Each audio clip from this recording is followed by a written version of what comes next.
Assalamualaikum warahmatullahi wabarakatuh. Alhamdulillah, alhamdulillahirabbil alamin. Wa bihi nasta'in ala umuri dunya waddin.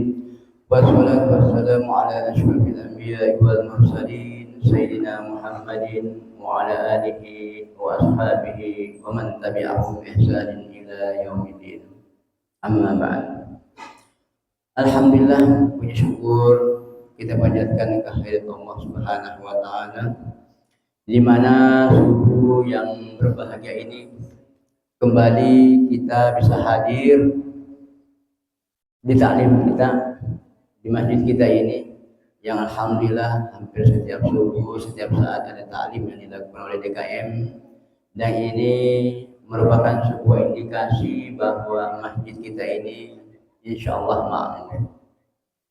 Jamaah dan DKM-nya kompak untuk memakmurkan masjid dan merayakan masjidnya, khususnya di bulan suci Ramadan, di mana bulan suci Ramadan adalah sebuah bulan yang dikhususkan buat umat Rasulullah Muhammad SAW. Oleh karena itu, ketika Ramadan menghampiri kita jangan menyanyiakan kehadiran dan kedatangan bulan suci Ramadan. Kita isi bulan suci Ramadan ini dengan segala aktivitas ibadah yang dianjurkan oleh Allah dan Rasulnya untuk kita perbanyak di bulan suci Ramadan. Kenapa? Karena di bulan suci Ramadan kita yakin insya Allah pahala dilipat gandakan oleh Allah Subhanahu wa taala. Salawat dan salam kita kirimkan kepada junjungan Nabi kita Muhammad sallallahu alaihi wasallam beserta keluarga, sahabat-sahabatnya dan pengikutnya hingga akhir zaman insyaallah. Dan mudah-mudahan kita semua yang hadir di tempat ini insyaallah di yaumil qiyamah kelak mendapatkan syafaat baginda Rasulullah Muhammad sallallahu alaihi wasallam. Amin amin ya rabbal alamin. Ma'asyiral muslimin, sedang jamaah salat subuh yang dirahmati oleh Allah Subhanahu wa taala. Taklim seperti ini memang tidak semua Allah berikan kesempatan, karena pada dasarnya hakikatnya yang hadir mengikuti taklim yang diselenggarakan oleh DKM kita ini itu pilihan-pilihan Allah Subhanahu wa taala. Itu saja. Tidak semua orang diberikan kesempatan oleh Allah untuk bisa mengikuti. Syukur alhamdulillah dulu kita pagi ini merupakan salah satu kehendak Allah Subhanahu wa taala untuk kita sama-sama mendengarkan taklim, menambah ilmu, menimba ilmu. Jamaah sekalian yang saya hormati, untuk tema pagi hari ini DKM memberikan kepada saya temanya itu meningkatkan harmoni dalam keluarga di bulan Ramadan. Temanya sangat-sangat bagus sekali dan sangat cocok sekali untuk kita bicarakan di bulan suci Ramadan. Harmoni keluarga. Kita tahu di bulan suci Ramadan banyak waktu-waktu kita tentunya bersama dengan keluarga. Kebijakan pemerintah di dunia kerja di bulan suci Ramadan, jam kerjanya itu didiskon. Tujuannya apa? Agar supaya kita para keluarga, kita sebagai ibu rumah tangga ketika kerja, baik itu di pemerintahan maupun di swasta, jam kerjanya diskon agar supaya kita bisa sampai ke rumah kita masing-masing untuk berbuka puasa. Jadi sebuah kebijakan yang sangat-sangat positif saya kira, sehingga kita ada waktu untuk sampai di rumah sebelum waktu berbuka puasa. Bahkan masih sempat mungkin kalau ibu-ibu menyiapkan untuk berbuka puasanya untuk keluarga. Kalau di pemerintahan hari Senin sampai Kamis itu pulangnya jam 3 sore. Jadi sebelum sholat asar sudah bisa pulang. Kalau hari Jumat pulangnya jam 15.30, setengah 4. Jadi ada waktu kurang lebih 2 jam ke rumah masing-masing untuk bisa sampai berbuka puasa. Nah, itu tujuannya apa? Untuk menjadikan kita keluarga yang harmonis, saya kira seperti itu. Agar bisa berkumpul seluruh anggota keluarga untuk berbuka bersama. Ayah, ibu, anak, atau kakek, nenek, cucu bisa kumpul bareng berbuka puasa. Itu mendatangkan kebahagiaan tersendiri ketika kita bisa makan bareng. Yang mungkin di luar bulan suci Ramadan, bapak-bapak yang kerja biasanya pulangnya jam 7, nyampe rumah jam 9, ya kan? Ibunya yang kerja juga mungkin bisa seperti itu, pulangnya jam 5, nyampe di rumah jam 7. Sehingga untuk kesempatan kumpul bareng bersama makan malam agak jarang, kecuali kalau weekend mungkin seperti itu. Tetapi ketika di bulan suci Ramadan, kesempatan buat kita untuk memperbanyak makan bersama dengan keluarga, baik keluarga kecil kita maupun keluarga besar kita.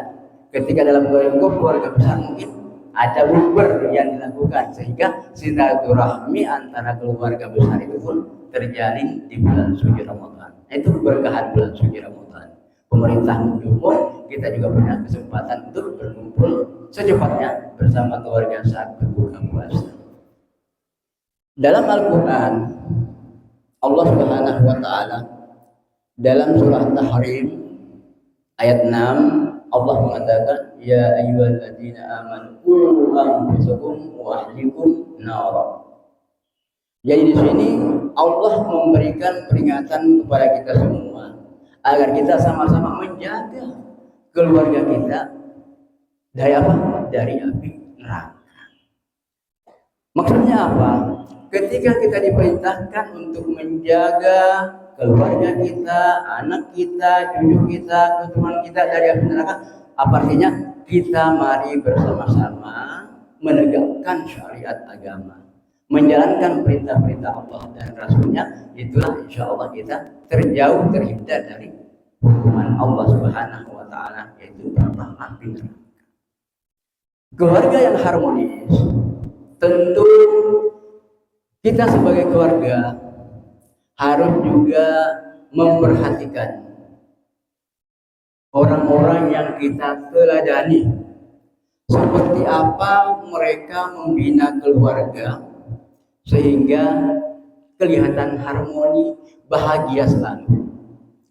Mungkin ada contoh-contoh yang dekat dengan kita. Apakah itu kakek kita mungkin? Apakah itu paman kita? Apakah itu keluarga nenek kita? Kan bisa dilihat seperti itu. Yang tidak pernah terlihat ada perjodohan dalam keluarga, belum pernah ada pertengkaran dalam keluarga. Nah, itu juga bisa menjadi suri teladan buat kita semua, mencontoh bagaimana kehidupan keluarga mereka bisa rukun dan bahagia. Itulah yang disebut dengan keluarga yang harmoni. Lebih jauh lagi ketika mungkin kita melihat figur-figur tertentu, mau itu sebagai figur mungkin ketika ada seorang gubernur yang kita tahu orangnya baik, rukun keluarganya dan segala macamnya, ya kita tiru, kita lihat, kita baca biografinya. Seorang kepala negara mungkin ketika ada yang terlihat rukun keluarganya baik, ya kita tiru seperti apa mereka menjalani keluarga. Tapi saya kira kita semua punya figur-figur tertentu, orang-orang tertentu, orang-orang kesayangan kita yang menjadi figur kita ikuti kehidupannya di dalam rumah tangga. Khususnya bagi kita yang sudah berumah tangga. Kalau adik-adik mungkin yang belum berumah tangga bisa sambil melihat-lihat dulu seperti apa untuk bisa membina yang namanya keluarga yang harmoni. Tetapi lebih jauh dari semua itu, tentu figur utama kita adalah Rasulullah Muhammad Sallallahu Alaihi Wasallam. Kita lihat, kita baca sejarah Rasulullah, kita lihat di dalam hadis, dalam sejarah tarikhnya seperti apa Rasulullah dalam kehidupannya. Itulah figur utama kita untuk mencontoh segala apapun yang dilakukan oleh Rasulullah Muhammad SAW. Ketika kita mampu mencontoh, meniru, melaksanakan apa yang dilakukan oleh Rasulullah SAW, apa yang diperintahkan oleh Rasulullah SAW dan Rasulnya, seyakin-yakinnya, insya Allah kehidupan rumah tangga kita pasti harmoni, pasti bahagia, tidak hanya di dunia, insya Allah sampai di akhirat kelak kita akan mendapatkan kebahagiaan ketika kita mampu meniru seluruh tindak tanduk Rasulullah Muhammad SAW.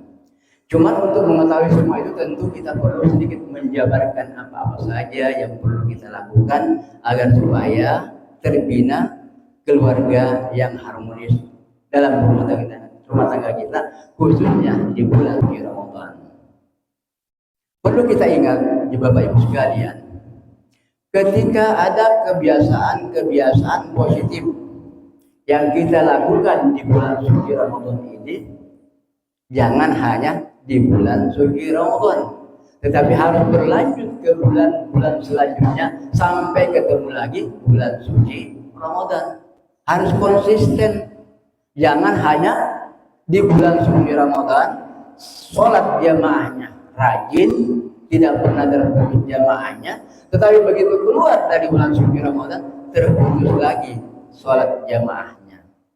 Di bulan suci Ramadan setiap saat bisa berinfak, masukkan ke kotak amal, tetapi di bulan setelah bulan suci Ramadan terputus lagi. Nah, sebagai seorang muslim, kata Rasulullah SAW, amalan yang paling disenangi oleh Allah Subhanahu wa Ta'ala adalah amalan meskipun kecil tetapi dawam, konsisten. Nah, oleh karena itu mari saya mengajak semua jemaah dan saya secara pribadi pun seperti itu, untuk kebiasaan baik dan positif yang kita lakukan di dalam bulan suci Ramadan ini kita lanjutkan di bulan-bulan selanjutnya sampai kembali bertemu dengan bulan suci Ramadan.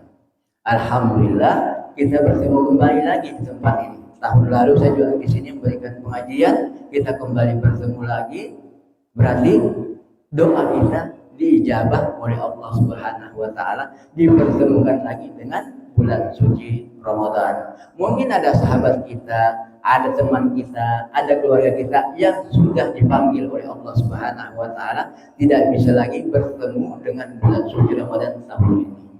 Oleh karena itu, tanamkan di dalam diri kita masing-masing, jadikan Ramadan tahun ini adalah Ramadan terbaik buat kita. Kenapa? Karena belum tentu Ramadan tahun depan kita bisa berjumpa lagi. Oleh karena itu, niatkan mulai saat ini, Ramadan kali ini adalah Ramadan terbaik buat saya, seperti itu. Sehingga termotivasi untuk kita melakukan ibadah, mengisi bulan suci Ramadan ini secara maksimal di hadapan Allah Subhanahu wa Ta'ala. Bapak Ibu jamaah sekalian, Rasulullah SAW dalam sebuah hadisnya mengatakan, khairukum li ahli wa ana khairukum li ahli. Rasulullah memberikan peringatan kepada kita dan memberikan perhatian untuk kita semua. Khairukum, orang yang terbaik di antara kalian, khairukum li ahlihi, orang yang baik bersama dengan keluarganya. Jadi sebagai kepala rumah tangga, sebagai ibu rumah tangga, tentu kita ingin keluarga kita itu bahagia. Dengan cara apa? Kita harus memberikan hak-hak anak-anak kita dengan sebaik-baiknya, memberikan bekal-bekal hidup buat mereka, agar supaya dalam perjalanan kehidupannya senantiasa bertemu dengan kebaikan-kebaikan, dijauhkan oleh Allah Subhanahu wa Ta'ala dari berbagai hal yang tidak kita inginkan. Jadi bagaimana kita berbuat baik ketika kita baik dengan keluarga, itulah yang terbaik, kata Rasulullah SAW. Kata Rasul, wa ana khairukum li ahli. dan saya adalah orang yang paling baik bersama keluarga saya. Saya orang yang baik-baik dengan keluarga saya. Nah, itu salah satu hadis yang bisa kita jadikan panutan bahwa Rasulullah harus kita jadikan contoh teladan, contoh panutan utama yang harus kita lihat kepada Rasulullah SAW agar supaya keluarga kita juga senantiasa rukun, damai, bahagia sehingga tercipta yang namanya kehidupan harmonis. Kehidupan harmonis itu tentu Bapak Ibu sekalian tahu tidak akan datang serta-merta seperti itu, tetapi perlu diusahakan, perlu diupayakan, perlu diikhtiarkan dengan sebaik-baiknya sambil selalu bermohon kepada Allah Subhanahu wa taala agar supaya kita senantiasa mendapatkan tuntunan dan senantiasa diberikan kesehatan sehingga kita selalu merasa bahagia hidup bersama dengan keluarga kita. Bapak Ibu jamaah sekalian yang insya Allah dirahmati oleh Allah Subhanahu wa taala. Untuk mendapatkan keluarga yang harmoni perlu dibangun semacam komunikasi yang baik bersama anggota keluarga. Sebagai ayah tidak boleh juga terlalu otoriter, hanya maunya yang harus diikuti oleh anggota keluarga lainnya, baik itu istri maupun anak-anak. Sesekali sifat otoriter kepala rumah tangga memang sangat dibutuhkan, tetapi jangan setiap saat otoriter. Kita harus juga mengajak komunikasi anggota keluarga kita, apalagi kalau anak-anak kita itu sudah beranjak remaja, Bapak Ibu sekalian, menuju dewasa. Biasanya dia sudah punya keinginan sendiri. Kita sebagai orang tua, ketika anak-anak itu masih SD ke bawah, itu biasanya masih bisa kita arahkan apa yang kita inginkan harus diikuti seperti itu. Tetapi ketika sudah beranjak remaja, SMP kelas 3, SMA, apalagi sudah kuliah, sudah punya kegiatan sendiri, ya gitu kita orang tua harus sedikit lebih bisa mengerti psikologi perkembangan anak-anak kita, sehingga kita tidak terlalu otoriter kepada mereka. Kita berikan kesempatan mereka juga untuk mengekspresikan apa yang ingin dia lakukan. Kita sebagai orang tua hanya mengontrol, memperhatikan, memantau agar supaya anak-anak kita itu tidak kebablasan. Kan seperti itu. Kalau zaman sekarang lebih parah lagi, mungkin kita harus lebih banyak mengontrol anak-anak kita. Apalagi yang namanya HP, laptop, ya kan, bisa berinternet ria dimanapun dia berada. Ini yang menjadi salah satu tantangan orang tua saat ini. Kalau orang tua zaman-zaman yang mungkin anak-anaknya kelahiran 70, 80-an, nah itu masih bisa kontrolnya secara langsung seperti itu. Tapi ketika anak-anak kita lahir di atas tahun 2000-an, sekarang mungkin usia 15 tahun, 17 tahun, itu HP tidak pernah lepas dari tangan mereka. Ya kan, apapun yang bisa dia lihat di HP itu. Kita sebagai orang tua agak kerepotan untuk bisa selalu mengontrolnya. Ya kan Bapak Ibu sekalian, tantangan saat ini kita sebagai orang tua adalah HP dan alat-alat komunikasi lainnya. Di mana pun mereka berada bisa melihat dunia luar seperti apapun yang dia kehendaki. Inilah kontrol orang tua dan pemantauan orang tua terhadap anak-anaknya. Mudah-mudahan tidak melihat hal-hal yang tidak baik, tidak berkomunikasi dengan orang-orang yang di luar sana yang istilahnya pemahamannya ekstrim, karena banyak juga anak-anak kita saat ini terpapar dengan paham-paham ekstrim tanpa mereka keluar bergaul di sana, tetapi bergaulnya di lewat internet seperti itu, lewat medsos, akhirnya terpapar paham-paham teroris mungkin bisa seperti itu. Dan kita ketika baca berita, melihat, mendengar banyak anak-anak kita juga yang terpapar hal-hal yang seperti itu. Nah, oleh karena itu sebagai orang tua harus tetap melakukan kontrol, harus tetap memantau perkembangan anak-anak kita. Mereka bergaulnya dengan siapa? Bapak Ibu harus tanyakan kepada mereka.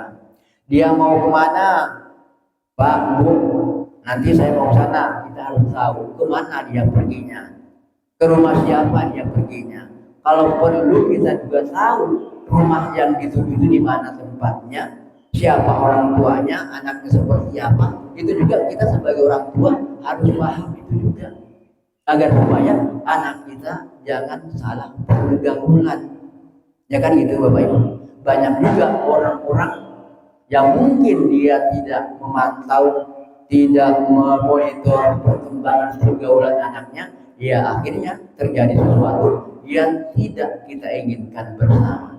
Sebagai orang tua, tentu kita semua ingin anak-anak kita itu pergaulannya baik, perkembangan pendidikannya berjalan dengan baik dan lancar, menjadi orang yang sukses.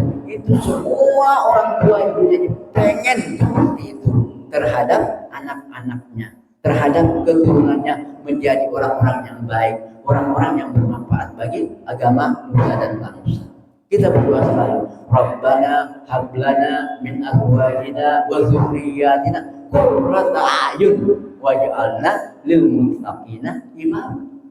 Makanya sebagai orang tua kita harus selalu mendoakan anak kita agar supaya mereka senantiasa berada dalam naungan Allah Subhanahu wa taala, senantiasa mengerjakan perintah-perintah Allah Subhanahu wa taala, sehingga tercipta jadi qurrata ayun, enak dipandang mata, membahagiakan orang tua melihat anak-anaknya yang sukses dan bahagia. Itu semua orang tua menginginkan anak-anaknya seperti itu. Dan saya lihat di sini Bapak Ibu sungguh-sungguh, saya kira sudah menjalani semua itu. Sudah banyak memakan garam dunia, saya kira. Saya tidak mengajarkan Bapak Ibu sekalian, tetapi adik-adik yang masih muda seperti saya pun juga, seperti Arifin juga itu kan, masih anak-anaknya mungkin baru kuliah. Nah itu perlu pemantauan maksimal kita sebagai orang tua. Kalau Bapak Ibu yang sudah umur 60 tahun, 70 tahun, saya kira sudah punya cucu. Nah, cucu kita sebagai kakek, sebagai nenek juga kita harus ikut memantau mungkin seperti itu, meskipun ada bapak ibunya. Karena terkadang juga beberapa teman mungkin saya perhatikan, maaf nih, ketika dia itu hidup bersama kakek nenek atau bersama dengan mertua, ada juga yang bapak ibu mertua ikut-ikut ngurusin cucunya, maunya seperti ini, maunya seperti ini gitu kan, padahal ada bapak ibunya. Kita sebagai kakak nenek sedikit lebih bijaksana, berikan kesempatan anak kita, menantu kita untuk mengatur anaknya sendiri. Kita jangan terlalu ikut otoriter lagi, karena anak kita sudah menjadi orang tua. Meskipun itu masih anak kita, ya kan? Meskipun itu masih anak kita, tetapi kita jangan terlalu jauh lagi masuk mengurusi urusan rumah tangga mereka, khususnya dalam hal pendidikan anak. Kecuali kalau orang tuanya mungkin jauh di luar sana kerjanya, apakah itu di luar daerah yang pulangnya sebulan sekali atau 3 bulan sekali, ya kan? Atau bahkan kerjanya di luar negeri, maka biasanya kakek nenek lah yang mengurusi cucunya itu. Nah itu bisa ketika kita sedikit otoriter, memberikan hal-hal yang terbaik buat mereka, seperti ketika kita mendidik anak kita yang sudah punya anak itu. Gak apa-apa, karena pengalaman orang tua sudah pernah mendidik, sudah pernah menjalaninya, sehingga menerapkan kepada cucunya itu sudah tidak ada lagi istilahnya sebuah masalah, karena sudah belajar dari setiap masalah-masalah yang pernah ada. Nah itu. Tetapi ketika kita hidup serumah, karena biasanya ada orang tua, ada seorang kiai yang saya kenal, Dia itu anaknya 3 cewek semua. Syaratnya ketika ada yang mau datang melamar anak saya ini, kata Pak Kiai, tidak boleh dibawa keluar dari rumah ini. Kamu yang datang melamar, kalau mau dengan dia harus tinggal di rumah ini. Begitu. Kenapa dia melakukan itu? Itu sedikit otoriter karena dia sebelum menjadi suami istri sudah ada permintaan seperti itu. Boleh nikah dengan anak saya, tetapi jangan dibawa keluar dari rumah saya. Kenapa? Karena Pak Kiai punya pesantren. Jadi yang datang melamar itu rata-rata juga ustaz-ustaz, sehingga bisa ngajar di pesantren itu. Tetapi rumahnya ada masing-masing di dalam satu komplek pesantren itu, enggak satu rumah dengan kiainya atau mertuanya itu. Dan alhamdulillah ini salah satu contoh yang sangat-sangat bagus buat saya. Meskipun mungkin ya kita tidak sependapat dengan dia ketika harus mensyaratkan seorang menantu yang mau datang melamar anak kita harus hidup dengan saya, harus serumah dengan saya, harus satu lingkungan dengan saya. Mungkin ada orang yang tidak setuju, tetapi itu hak prerogatif orang tua juga terhadap calon menantunya. Kalau kamu mau silakan, kalau enggak cari yang lain, kan gitu, tidak ada masalah. Ya. Tetapi niatnya Pak Kiai ini sangat-sangat baik. Kenapa? Agar supaya menantu yang datang itu bisa ikut mengembangkan pesantrennya. Jadi alhamdulillah, saya sedikit cerita, Pak Kiai ini tinggalnya di Cimanggis Depok. Teman saya, senior lah ceritanya seperti. Alhamdulillah, 3 menantunya, 1 penghafal Al-Quran, 1 imam pernah di mana? Di Amerika Serikat menjadi imam beberapa masjid seperti itu. Kemudian yang kedua di Yaman. Jadi semua ahli agama. Alhamdulillah. Dan 2 orang itu penghafal Al-Quran. Sebuah berkah, saya katakan buat Pak Kiai. Meskipun di awalnya syaratnya seperti itu, tetapi alhamdulillah yang datang orang-orang baik juga. Kita pun sebagai orang tua pengen ketika ada anak-anak kita mendapatkan menantu-menantu yang seperti itu. Tidak jauh-jauh di masjid kita di DKM sini membina anak-anak yang hafal Al-Quran. Yakin Bapak Ibu, ketika anak-anak kita itu senantiasa bergaul dengan Al-Quran, yakin seyakin-yakinnya, insya Allah kehidupannya itu bahagia dunia akhirat. Meskipun terkadang memang ketika kita mau melihat secara materi, kalau usaha itu tidak seperti pengusaha-pengusaha yang ada. Tetapi untuk kebahagiaan tentunya tidak hanya diukur dengan materi dan uang, tetapi ketika dia bisa hidup rukun, bahagia, kita sebagai orang tua sudah senang. Kan seperti itu Bapak Ibu ya, yang nenek kakek yang mungkin sudah punya cucu, inginnya seperti itu. Tidak usah memberikan sesuatu buat saya, yang penting kehidupan rumah tangga kalian itu damai, bahagia, rukun, tidak ada pertengkaran dalam rumah tangga. Karena banyak juga yang kita lihat di luar sana, baru nikah sebulan, 2 bulan, dan selesai putus hubungan. Karena apa? Terkadang ketika baru melihat boroknya seperti apa, kekurangannya seperti apa, suami atau istri melihat itu akhirnya tidak cocok. Karena tadi cuma yang terlihat adalah permukaannya saja, belum melihat dalam-dalamnya. Begitu tahu dalam-dalamnya, ya terjadilah hal yang tidak diinginkan. Tentu kita sebagai orang tua berharap mudah-mudahan ketika kita punya anak, seperti saya juga punya anak, berharap mudah-mudahan mereka mendapatkan pasangan hidup yang bisa mengajak mereka menuju ridho Allah Subhanahu wa Ta'ala. Itu saja saya kira. Yang penting mereka itu bisa bahagia. Nah, ketika seperti itu, tentu dalam keluarga besar kita melihat ponakan kita keluarganya baik, bahagia, rukun.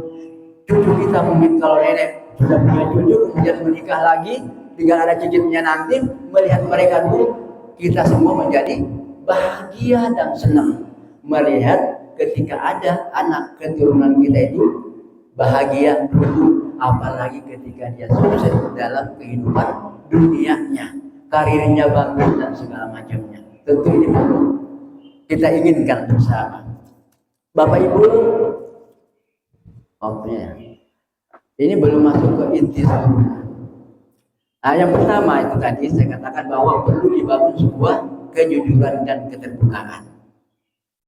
Kemudian selanjutnya menyikapi setiap permasalahan itu dengan bijak. Tentu sebuah rumah tangga tidak ada yang berjalan mulus terus sampai akhir, tidak ada. Pasti ada gelombang-gelombang ringan. Mau itu gelombangnya kecil, mau gelombangnya setengah, mau yang lebih tinggi gelombangnya, permasalahannya maksudnya, pasti kita semua menghadapi permasalahan ketika membina rumah tangga. Ketika menyatukan dua insan yang berbeda, dua keluarga besar yang berbeda, pasti ada permasalahan yang kita hadapi dalam hal ini. Bapak Ibu yang sudah berpengalaman puluhan tahun, saya kira bisa berbagi cerita terkait ini. Tetapi yang pasti, ketika ada permasalahan yang kita hadapi, adalah bijak dalam melihat permasalahan yang ada. Dengan pengalaman perjalanan hidup Bapak Ibu kita semua, saya kira di situ kita mampu dan bisa belajar bagaimana menyikapi setiap permasalahan yang ada.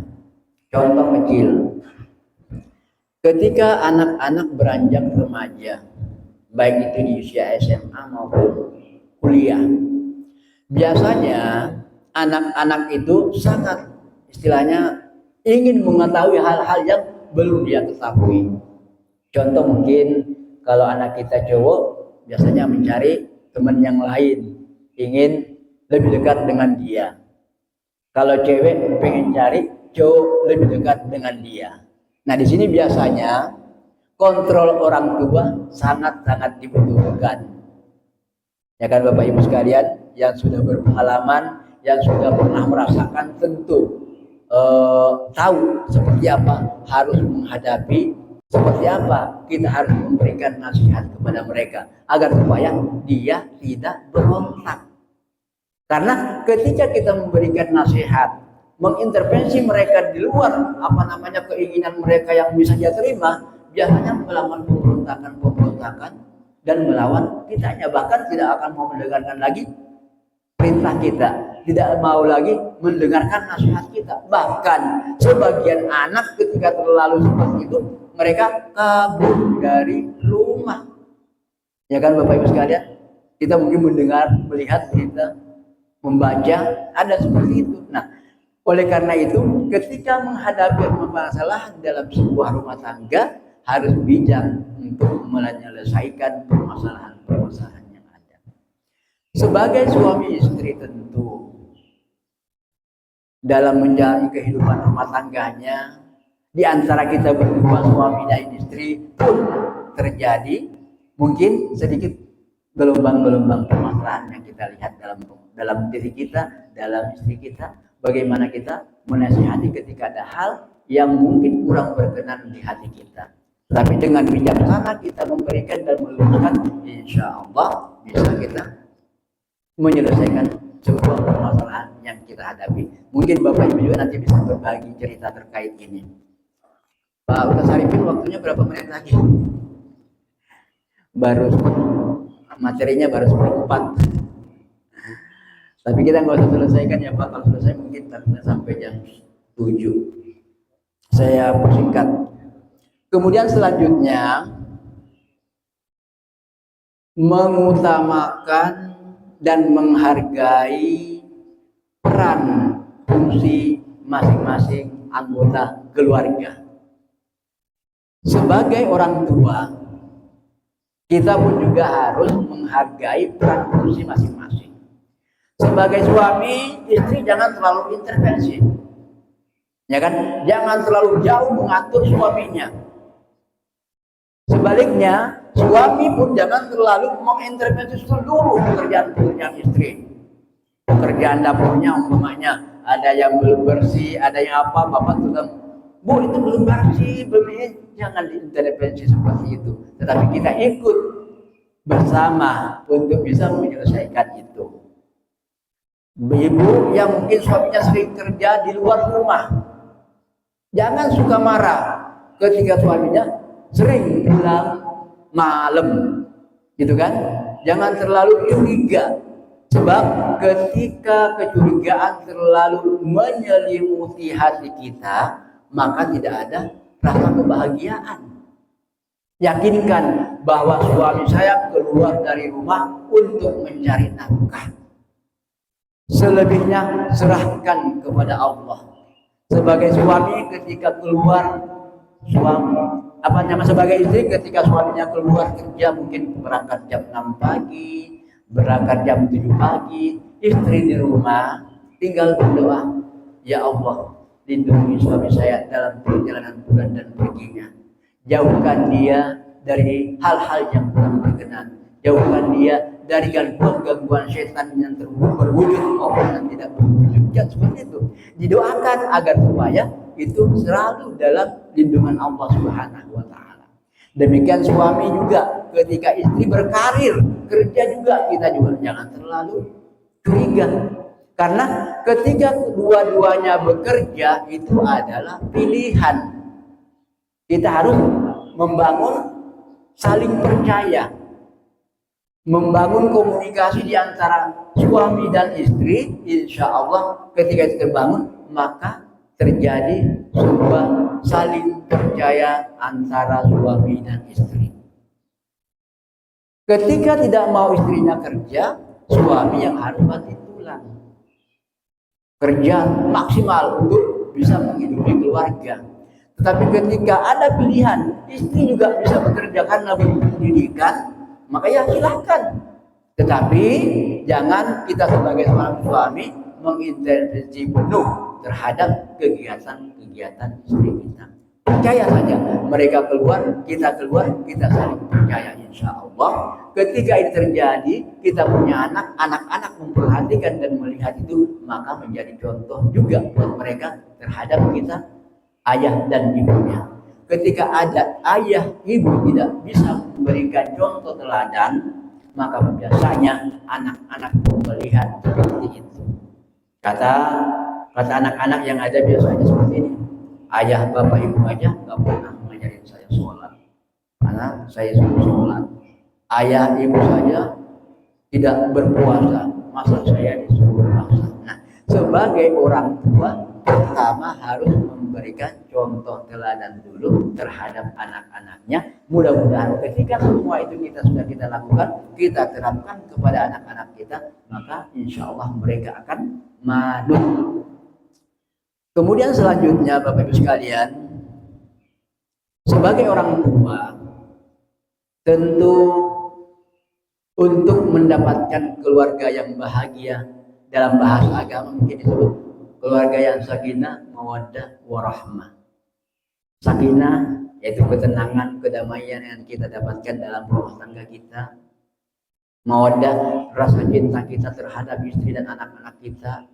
Istri terhadap suaminya, rasa cinta terhadap suaminya, terhadap anak-anaknya, sehingga perhatiannya maksimal untuk melahirkan generasi-generasi yang terbaik.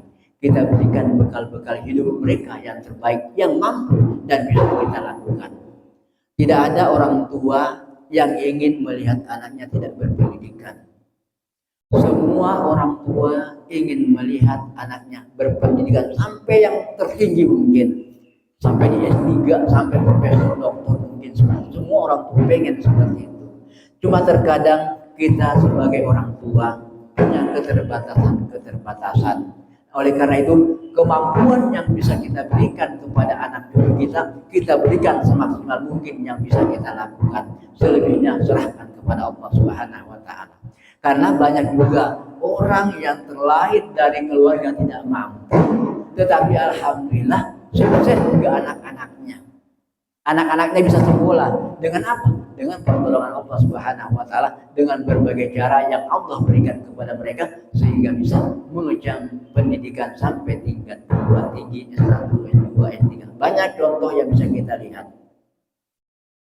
Kemudian Bapak Ibu sekalian, tentu ketika di bulan suci Ramadan ini kita menginginkan hubungan harmoni, keluarga yang bahagia, tentu bulan suci Ramadan menjadi semacam mabda buat kita memulai hal-hal yang baik dan positif untuk membangun sebuah rumah tangga yang baik sehingga tercipta keluarga yang harmoni.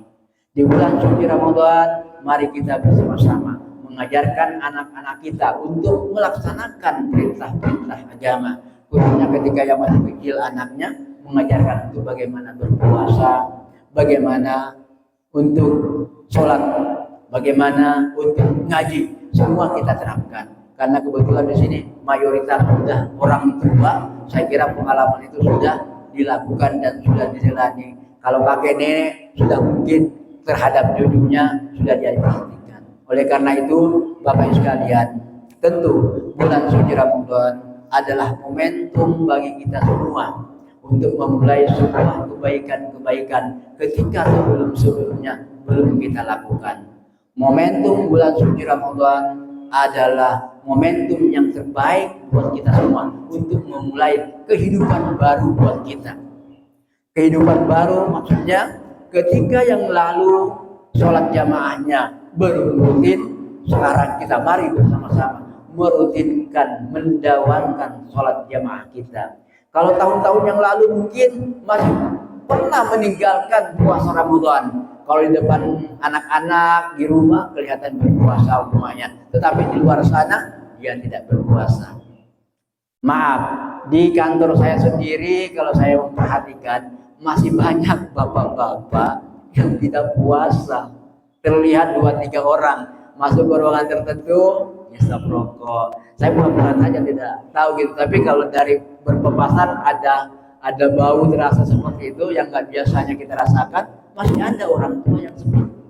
Padahal anak-anaknya sudah gede-gede, tapi bapaknya ketika di kantor tidak puasa, merokok, minum di ruangan tertentu. Ini masih banyak yang saya lihat, khususnya di tempat kerja saya masih ada beberapa teman yang saya lihat sebagai orang tua yang sudah di atas 50 tahun tetapi belum berpuasa, jarang berpuasa, dan bahkan mungkin sepengetahuan saya ada beberapa orang selama bulan suci Ramadan itu tidak berpuasa. Nah, hal yang seperti ini itu kan ketika datang ke rumah kelihatan berpuasa, membohongi anak istrinya. Ini jangan sampai terjadi pada kita. Saya juga ketika sedikit secara pelan-pelan menasihati, mengingatkan, cuman negur, yuk kita masjid yuk, sholat duhur yuk, seperti itu. Tapi ya tersenyum-senyum seperti itu. Kita pelan-pelan juga karena mungkin belum mendapatkan hidayah dari Allah Subhanahu wa taala. Cuma kalau sudah di atas 50 tahun, sudah menjelang pensiun, masih seperti itu, kita bagi saya naudzubillah seperti itu ya. Mudah-mudahan di antara kita, keluarga kita tidak ada yang seperti itu. Kita doakan mudah-mudahan senantiasa bersama Allah Subhanahu wa taala. Terakhir sebelum sesi tanya jawab, tentu untuk mendapatkan semacam ketenangan hati dan ketenangan jiwa, yang perlu kita yakini dan harus diyakinkan dalam hati kita adalah bahwa apapun yang terjadi terhadap kehidupan kita itu sudah merupakan keputusan Allah Subhanahu wa taala. Terkadang dalam sebuah keluarga di antara anak-anak kita pun itu kehidupan dunianya berbeda-beda. Ada yang mungkin sedikit kehidupan materinya bagus, ada yang tengah-tengah, ada yang sedikit di bawah. Kita sebagai orang tua pengennya semua anak kita itu di atas rata-rata, pengennya seperti itu. Tetapi yang terjadi mungkin ya dalam kehidupan anak-anak kita itu kan memang sudah arahkan seluruhnya seperti apa. Tetapi yang terjadi dan yang dia jalani ya terkadang tidak sesuai dengan harapan kita, karena itu keputusan mereka. Kita mungkin bersaudara, seperti saya 5 orang bersaudara. Ada yang kerja di perguruan tinggi, ada yang kerja di pemerintahan, ada yang kerja di swasta, masih ada yang serabutan. Kan seperti itu. Padahal bekalnya semuanya sama oleh orang tua, tidak dibeda-bedakan. Semuanya selesai S1. Tetapi dalam praktek kehidupannya kita melihat berbeda-beda seperti apa dalam kehidupan rumah tangganya. Nah, ketika kita sebagai orang tua sudah membekali mereka secara maksimal, tetapi dalam kehidupan nanti ke depan anak-anak kita tidak semua seperti yang kita harapkan, itulah mungkin keputusan Allah. Karena kita hidup kemudian mendapatkan pasangan mungkin juga berbeda-beda. Ada yang istrinya manut-manut saja, ada yang istrinya yang dia yang mau mengatur, ada yang istrinya ya terserah, cuek seperti itu. Nah, itu mempengaruhi keharmonisan rumah tangga, mempengaruhi kebahagiaan rumah tangga.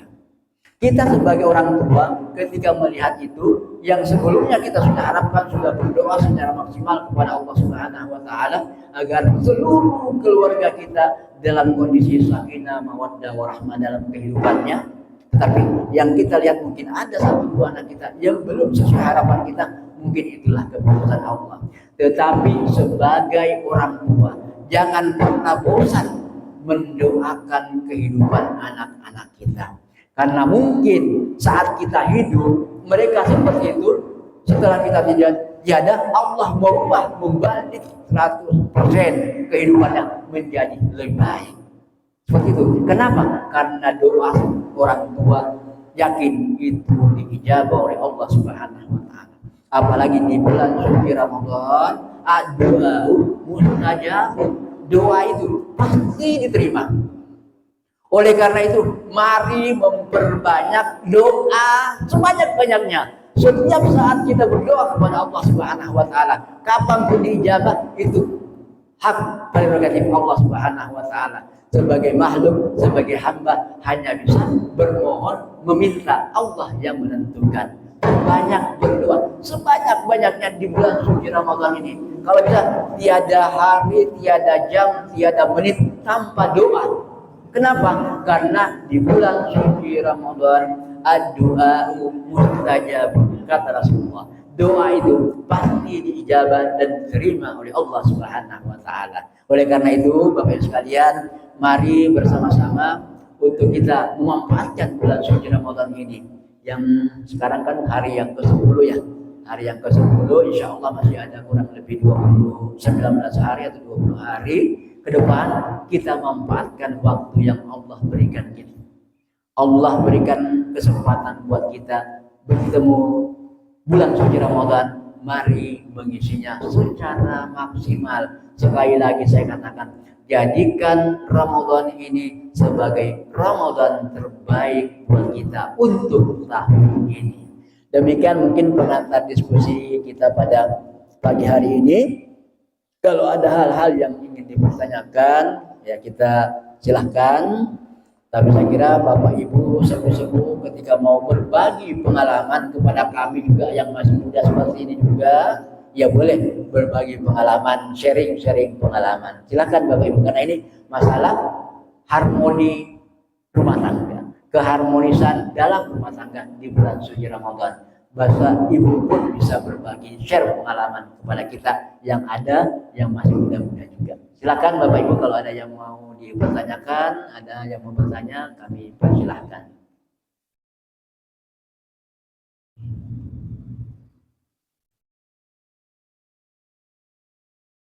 Ustaz Arifin, ada yang mau dipertanyakan Ustaz Arifin? Nah, ini karena ibu-ibu, ya alhamdulillah. Tapi sebenarnya kalau Bapak Ibu yang sudah 60 tahun ke atas nih, kalau mau sharing pengalaman, nggak ada masalah. Ya seperti apa mungkin Bapak melihat, mencermati kehidupan anak-anak yang sudah berumah tangga, kemudian Bapak menerapkan seperti apa kepada mereka sehingga terlihat mereka itu bisa rukun. Itu kan bisa dicontoh oleh anak-anak muda, oleh kita semua. Orang tua itu adalah guru yang istilahnya guru berjalan kita. Orang tua kita adalah teladan di mana kita harus sering berkomunikasi dengan orang tua. Kita juga sebagai orang tua jangan pelit untuk mentransfer ilmu kepada anak cucunya. Dinasihati secara pelan-pelan. Ada yang mau sharing? Silahkan Pak. Ya udah, saya tidak memaksa karena udah jam 6 juga. Kita udah terbangun dari jam 3 mungkin ya Bapak Ibu sekalian, sudah tahajudnya. Oh ya, saya ingatkan. Saya pribadi juga. Mari yang belum terbiasa sholat malam, belum terbiasa sholat tahajud, upayakan sebelum makan sahur minimal tahajudlah 2 rakaat.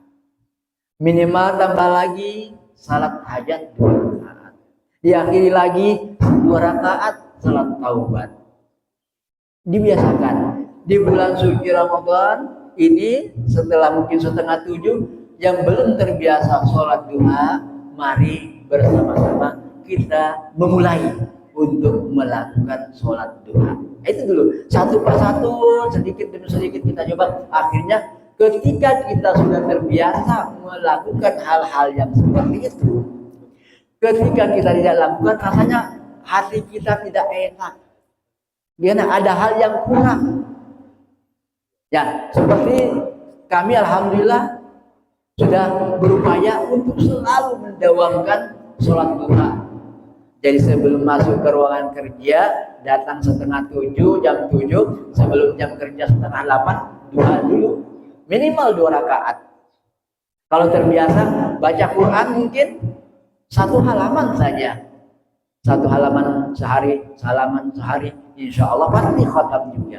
Nah, jadi kita memulai hal-hal yang seperti itu, menanamkan dalam diri kita untuk memulai itu. Ya, bagi kita yang mungkin, tetapi bagi yang sudah terbiasa, alhamdulillah, ketika tadinya terbiasa 2 rakaat, tambah 4 rakaat. Tambah 4 rakaat. 4 rakaat, kan seperti itu. Sehingga tidak ada waktu yang terlewatkan di bulan suci Ramadan itu tanpa ibadah.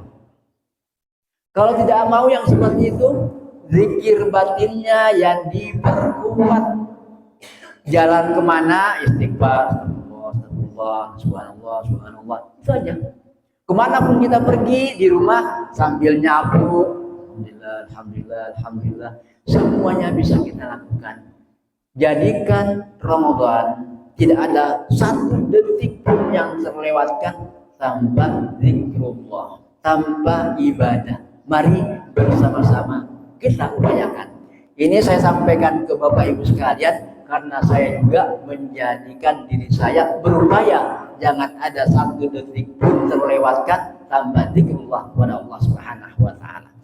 Hakikatnya ketika kita ngaji seperti ini, taklim seperti ini ada zikrullah. Bahkan kata Rasulullah SAW, duduknya kita sesaat di majelis taklim itu lebih mulia daripada sholat sunnah semalam suntuk. Jadi ketika Bapak Ibu mendapatkan pilihan dari Allah Subhanahu wa taala untuk mengikuti taklim ini sesaat itu artinya sejam mungkin. Kalau as-sa'ah ya, widatus sa'ah 1 jam, dikata Rasulullah orang yang ikut taklim sesaat. Meskipun ya Bapak Ibu sekalian, meskipun kita sudah merasa wah udah saya tahu, kita hilangkan itu. Kenapa? Karena setiap taklim yang ada saja Allah berikan pemahaman baru kepada kita semua. Ada pendalaman materi yang Allah berikan kepada kita semua lewat ustaz-ustaz yang ada, lewat guru kita. Bahkan kami istilahnya banyak yang ustaz-ustaz kecil masih berguru ke kiai-kiai, meminta nasihat, meminta wejangan-wejangan. Meskipun kita udah tahu wejangan itu, ya kan? Tetapi ketika itu berulang, setiap kita ketemu pasti ada hal baru yang kita dapatkan. Itulah yang harus kita yakinkan. Oleh karena itu, saya berharap setiap ada taklim yang disiapkan oleh DKM ini sudah berupaya untuk semua kita bisa lebih memperdalam agama kita, memperdalam ajaran-ajaran agama kita lewat taklim-taklimnya ada. Jangan kita lewatkan. Itu mungkin pesan terakhir saya. Karena tidak ada pertanyaan, kita mungkin untuk taklim kita pada pagi hari ini yakin dan percaya insya Allah membalas dengan pahala yang berlipat ganda duduk kita di masjid ini mendengarkan taklim. Mudah-mudahan Allah memberikan selalu kesehatan kepada kita semua lahir dan batin untuk mengisi sisa-sisa umur kita untuk mendekatkan diri kepada Allah Subhanahu wa taala khususnya di bulan suci Ramadan. Mudah-mudahan apa yang saya sampaikan, sharing-sharing yang saya sampaikan pada pertemuan pagi hari ini ada manfaatnya buat kita semua, dan bagi adik-adik yang belum menikah mungkin suatu saat kelak akan membina sebuah rumah tangga bisa mendapatkan semacam pencerahan untuk diamalkan kelak ketika kita sudah membina hubungan rumah tangga. Dan yang bagi kita kakek nenek, saya harapkan tetap memberikan perhatian kepada anak cucunya, dikontrol, dinasihati dengan pelan-pelan. Kita kalau ke cucu mungkin pelan-pelan, kalau ke anak untuk bisa menegur anaknya mungkin ya kita pelan-pelan untuk tetap supaya istilahnya orang tua itu tidak lepas tangan selepas-lepasnya terhadap keturunannya, tetap memperhatikan anak cucunya, apalagi kalau sudah yang punya cicit gitu kan, tetap memperhatikan anak keturunannya. Itu didoakan mudah-mudahan menjadi generasi yang qurrata a'yun untuk kita. Mudah-mudahan pertemuan pagi hari ini senantiasa mendapatkan berkah dari Allah Subhanahu wa taala dan kita semua selalu diberikan kesempatan untuk menambah ilmu. Demikian dari saya, kurang lebihnya mohon maaf. Ketika ada hal-hal yang kurang berkenan atau ada hal yang khilaf dari saya mohon dimaafkan. Dan jika ada yang lebih itu datangnya dari Allah Subhanahu wa taala. Mari kita tutup dengan sama-sama membaca Alhamdulillahirabbil alamin. Waktu bangkit jiwaku